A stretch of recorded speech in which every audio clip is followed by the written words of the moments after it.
مشکلات کے بعد آسانیاں صرف صبر اور برداشت کرنے والوں کو ملتی ہے۔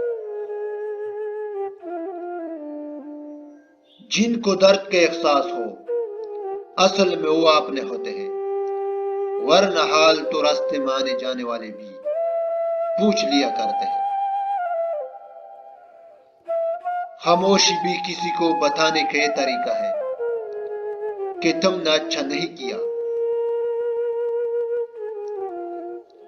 اچھا انسان ان لوگوں کی بھی عزت قدر کرتا ہے جن سے اس کو کسی مفاد یا فائدے کی توقع نہیں ہوتی۔ دو ہی معیار ہوتے ہیں ملنے کے، یا ہن ملتا ہو یا حالات ملتے ہو۔ صرف دکھاوے کے لیے اچھا بننا برے بننے سے زیادہ بدتر ہے۔ آزمائش انسان کا حوصلہ بلند کرنے کے لیے آتی ہے۔ صبر و برداشت کرنے والوں کا رب کریم ضرور ساتھ دیتا ہے۔ صدقہ خیرات اور نماز ادا کرنے سے بھی اگر سکون نہیں آ رہا تو اپنی نیت کو درست کرو۔ نیت صحیح ہو تو سمجھو بیڑا پار ہے۔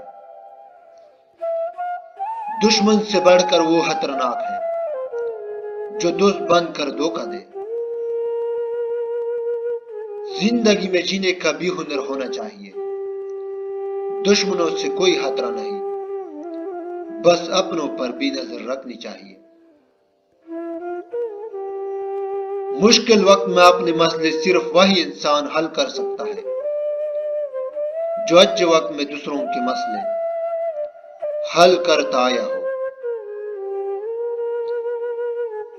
انسان زندگی میں ہر چیز کے پیچھے بھاگتا ہے، مگر دو چیزیں ایسی ہیں جو اس کا پیچھا کرتی ہے، ایک انسان کی موت اور دوسرا اس کا رزق۔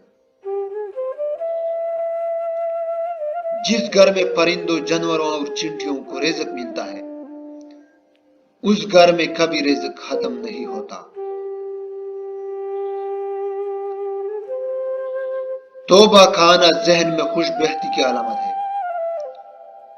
جو اپنے گناہ کو گناہ نہ سمجھے وہ بدقسمت ہے۔ صبر کیجئے، آنے والا کل بہت خوبصورت ہوگا۔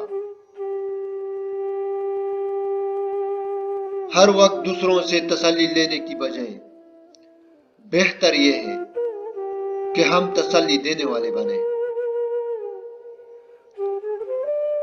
3 کام جو روزانہ کرتا ہے اس کا رزق بہت زیادہ بڑھ جاتا ہے۔ کثرت سے استغفار کرنا، صدقہ کرنا اور تہجد کی نماز ادا کرنا۔ صبر کی 2 قسمیں ہیں، محبوب چیز کے نہ ملنے پر صبر کرنا، ناپسندیدہ چیز پر صبر کرنا۔ خوبصورت مرد وہ ہوتا ہے جو عورت کا رہبر بن کر عورت کی رہنمائی کرتا ہے، اس کی عزت کو اپنی عزت جانتا ہے۔